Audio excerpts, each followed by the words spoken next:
When the mortal realm's in need of destruction, you better call on the Lord of Seduction. End of the world, it's almost time, but I'm gonna do it right, the perfect crime.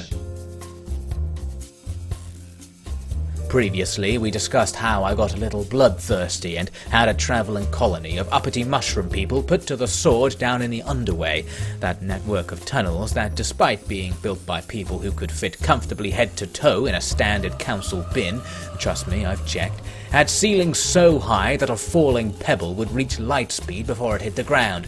Trust me, I've checked. Anyway, I felt my appetite for savage slaughter had been satiated satisfactorily, but I still had that itch on my back that could only be scratched by the cessation of respiration, the end to the strife of life, and the will to demonstrate the mortal state. I needed to kill someone important and stupid, like perhaps one of those Norscan Nambis who tended to prance around topless in a blizzard like they're shooting the realist music video of 2016, then promptly die and leave to their starving family only a frigid jockstrap and a pile of well-preserved moron meat. There was a large offering of Varg to the north, who I began creeping up on like a priest in a playground, but the damned dark gods suddenly sent me a snap saying they needed some desolate halfling hills to host my horde's horribly huge hunger for quarries of lewd plunder. Took a detour, stole a handful of copies of Weird Beard magazine and Ubered that junk on up to the Eye of Chaos, giving me some breathing room to get back to awkwardly staring at the local Norse tribe's house and sending them constant texts asking them to come outside and assuring them I wasn't going to hurt them. While my stranger danger ploy continued with varying success, I tasked the two-limbed legend himself to go and assassinate their chieftain, another colander-faced prat by the name of Surtha Ek, or Old Bloody Ek as his enemies cringingly called him. Turns out that a pedal deficiency does indeed make one less of a deadly warrior. Last time I trust the whiff god Nurgle. Thought maybe it was just a mistake, but no. Gave the little Spawnseeker another go and a load of money to bribe his way into the chieftain's tent, but he failed again. No matter how good your disguise is, it's hard to infiltrate the enemy camp when you're the only one floating 3 feet above the ground. The real mystery was how he kept getting out alive.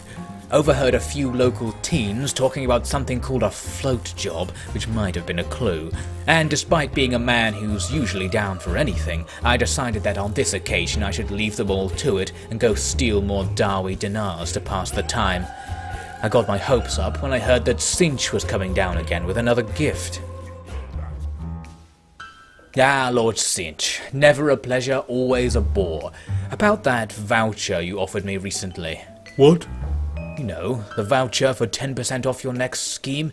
Well, I've got this man, well, this thing, trying to enact a rather dastardly plot for me, and that voucher would be a real help. Or even better, perhaps you, great lord of underhanded deeds, could simply align the stars to make my inexplicably tall thrall have better luck. Nope. Ugh. Then dare I ask what you're doing here? Present. Yes? 25% more income from your next tax collection. You realise my people don't make any money. Yep.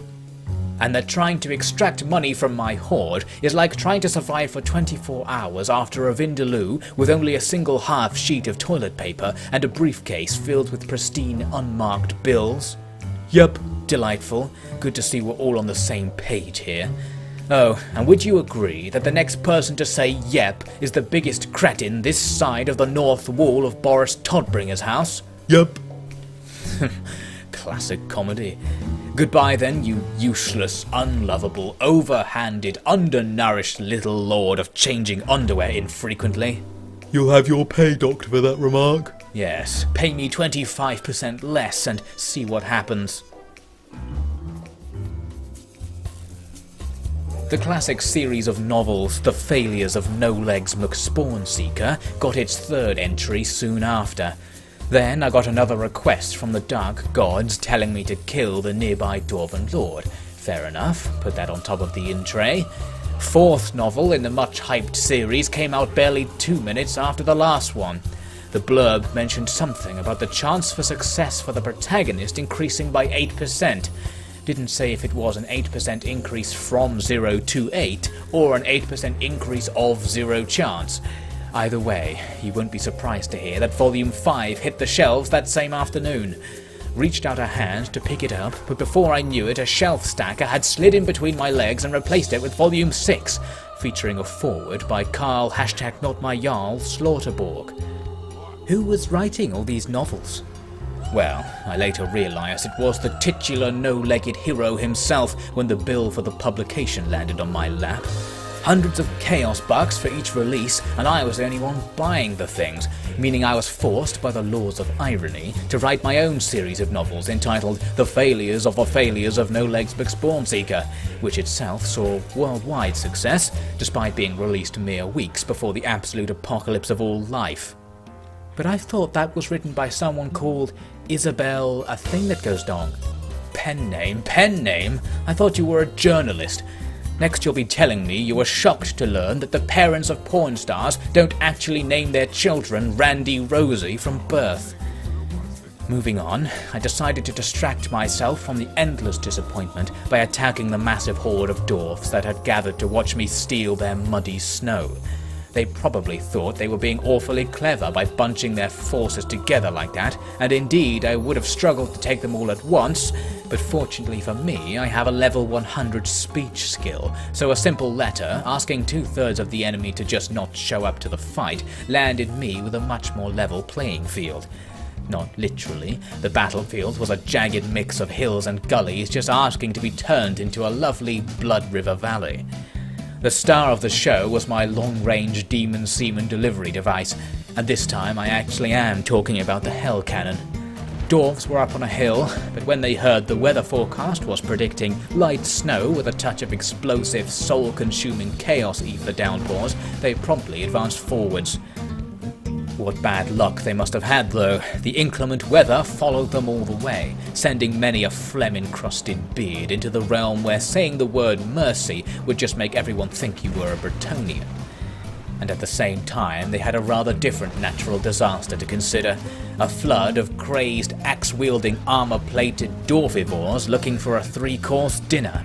Blood for starter, the flesh of the damned for the main, seen out by a beautiful beard hair meringue topped with the ever-popular dressing Slanesh's secret secretion. I myself was grilling their chief on the old George Gorman, and of course my chef's hat was showing our foes images of an all-you-can-eat public toilet with a "you must be at least this high to enter" barrier. Their attempts to flee were as futile as an attempt to take the world record for most limbs lost away from old Jimmy No-Limbs, and given the level of dismemberment going on, you'd be forgiven for thinking that was what they're actually trying to do. The Instagram-famous Ignoramus brigade that was my cavalry took care of the ever-useless Dwarven war machines, then teamed up with a pack of dogs and a selection of my finest warriors to turn the enemy rearguard into a temporary university of Dwarven biology specializing in dissection. Rather less academic were the Chaos Spawn, who were trying to perform some meme necromancy by doing the Harlem Shake amid the enemy ranks. The comedy may have been far from on point, but the battle, at least, was a total victory.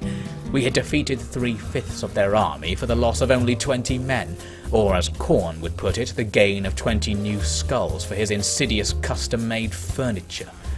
Now if we wanted, we could have tried to break into the Dwarven holds to rummage through their schiffer robes as we pleased, but it seemed a little bit too hard.